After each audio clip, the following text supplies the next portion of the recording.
Salut à tous, donc aujourd'hui on va voir comment on change et on débouche une buse sur son imprimante 3D. Le changement de buse n'est pas à prendre à la légère parce que ça peut très mal tourner, ça peut fuir, donc comme ça je vous mets des photos. Et donc c'est pour ça que c'est très important de bien changer sa buse pour éviter toute complication. C'est très important de changer sa buse parce qu'à la longue, à force d'imprimer beaucoup de pièces, le diamètre de la buse va augmenter. Et donc faire des pièces un peu moins précises parce que on n'aura plus un diamètre de 0,4 mais un diamètre de 0,45, 0,5, etc. On peut aussi changer notre buse parce que des fois ça arrive quand on imprime des filaments spéciaux comme du bois, du carbone ou autre. Et donc quand on imprime ce genre de filament, il y a des petites particules dans le plastique et ça peut parfois boucher la buse. Et donc pour ça on va devoir les déboucher. Mais on peut aussi changer la taille de la buse, donc des buses en 0,2 pour des impressions beaucoup plus précises et des buses en 0,8 pour des impressions un peu moins précises. Donc plus on va prendre un diamètre petit, plus la pièce sera belle et ça mettra beaucoup de temps. Et plus on va prendre un gros diamètre, plus la pièce sera moins belle, donc on verra plus les rainures. Et ça prendra beaucoup moins de temps. Voilà, donc vous pouvez prendre n'importe quel type de buse, ça ne changera rien. Juste avoir le bon filetage, c'est très important donc pour pouvoir l'installer sur sa hot end. Donc on va pouvoir maintenant passer donc au démontage de la buse. Et donc je vous montre les étapes maintenant. Premièrement, on va allumer l'imprimante. Et donc on va venir faire chauffer sa buse à 200 degrés.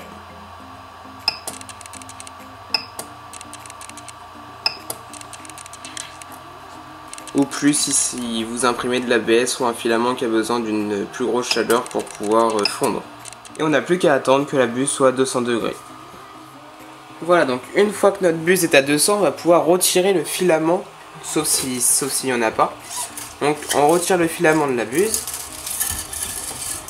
Et on va pouvoir enlever la petite chaussette pour pouvoir mieux accéder à la buse. On va pouvoir démonter la buse. Donc moi j'ai une clé qui est parfaitement à la taille de la buse.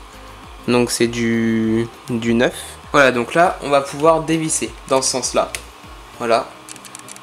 Hop, et voilà. Donc ça se dévisse très facilement. Et voilà. Donc je vous conseille, si jamais vous voyez que en tournant il y a vraiment beaucoup de force, je vous conseille de prendre une clé à molette pour pouvoir venir serrer la cartouche de chauffe pour aider à dévisser sans faire de dégâts. Donc maintenant qu'on a enlevé la buse, on va pouvoir aller la déboucher. Donc si pour vous elle est bouchée, voilà, donc une fois qu'on a enlevé notre buse, donc qui est bouchée, voilà, donc là on a une buse qui est bien bouchée. Donc on va pouvoir la déboucher. Donc pour ça, on va prendre une surface métallique de préférence pour pouvoir poser la buse. Ensuite on va avoir besoin d'un chalumeau. Donc si vous en avez pas, on peut aussi le faire sur les plaques de cuisson. Et ensuite on peut prendre une brosse métallique pour pouvoir gratter sur la buse pour la nettoyer. Une pince pour pas se brûler les doigts. Et un peu de filament pour pouvoir la déboucher. Donc premièrement on va allumer le chalumeau.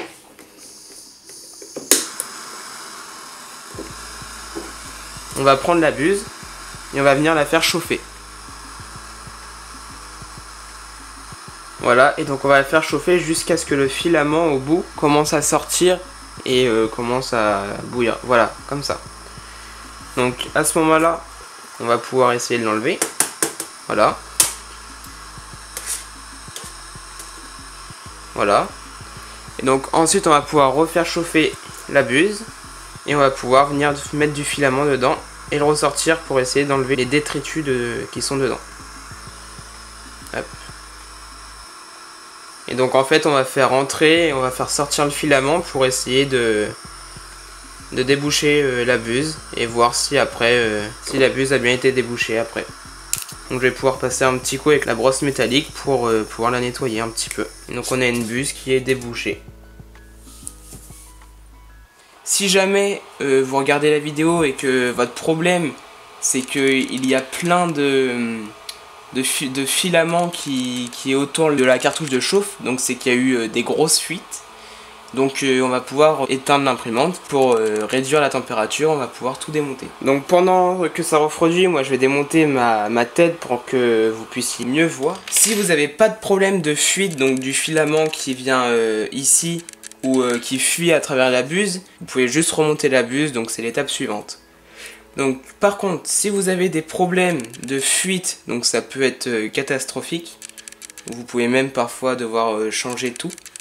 Donc ce problème là, pour le régler, donc vous allez devoir démonter le bloc de chauffe déjà pour le nettoyer. Sinon si c'est vraiment des petites coulures autour, faut quand même le faire.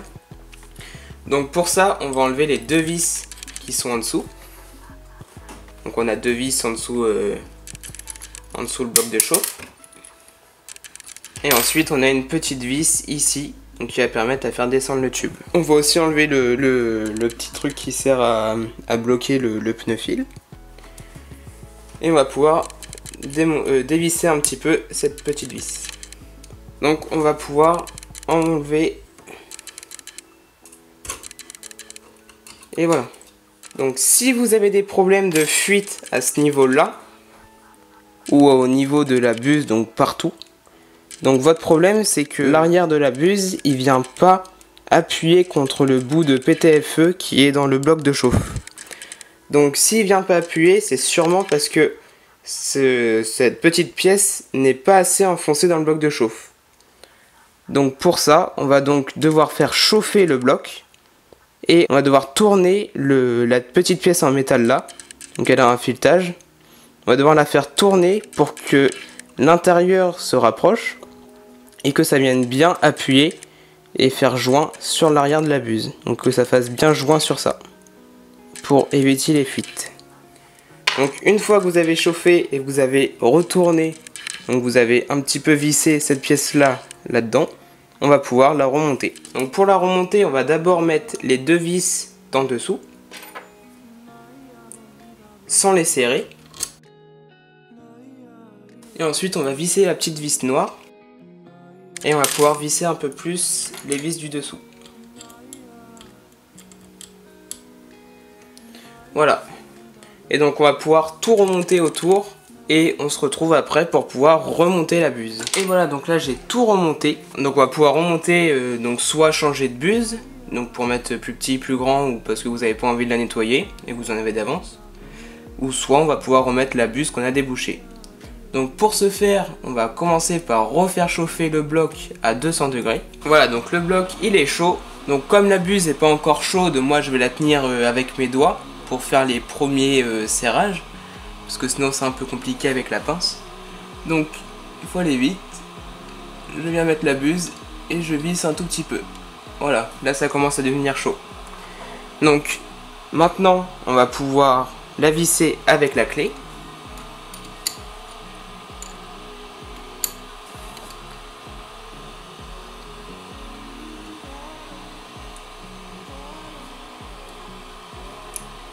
Il faut la serrer. Donc il faut qu'elle serre bien, mais il faut pas aussi serrer comme un bourrin à presque tout casser. Donc on serre, et dès qu'on voit que le reste bouge un petit peu, on arrête.